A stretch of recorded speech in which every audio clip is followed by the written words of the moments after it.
clearly, if the details of the Baker-Hamilton Iraq Study Group are right, the group will call for some sort of significant withdrawal of U.S. combat forces by the end of 2008. And certainly after the Bush-Maliki meeting, it would appear that what is forthcoming is that somewhere around June of next year, the Prime Minister will declare Iraq ready to command its own security, take responsibility for its own security, and that could be the political trigger whereby the President will declare the mission completed and begin the withdrawal of significant numbers of U.S. forces.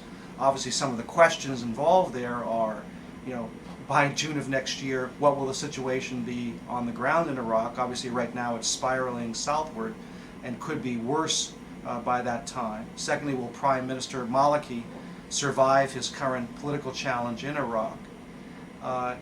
And then, beyond that, obviously there are some political considerations back on the United States that could affect whether there are 6 months where the President can hold out for 6 months before announcing these details. Obviously, next week in the Gates hearing, there will be significant questions by Democrats, and I think Republicans as well, that will try to draw out Gates. What is his view of Iraq, given he was for a time a part of the Iraq Study Group, and whether he is skeptical that there is a military victory to be had in Iraq.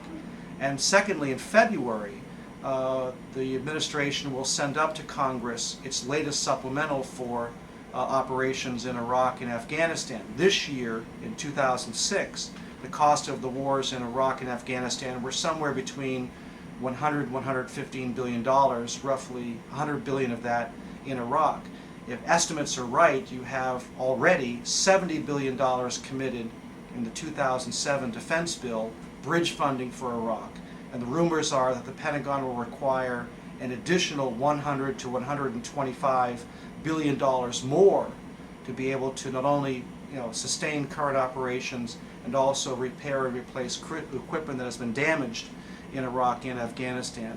If in February the estimated cost of the Iraq War for 2007 will be $200 billion, in other words, twice the cost of the war this year, that is going to, I think, put enormous political pressure on the administration to announce a withdrawal and an end of combat operations sooner rather than later, certainly sooner than President Bush will be comfortable with.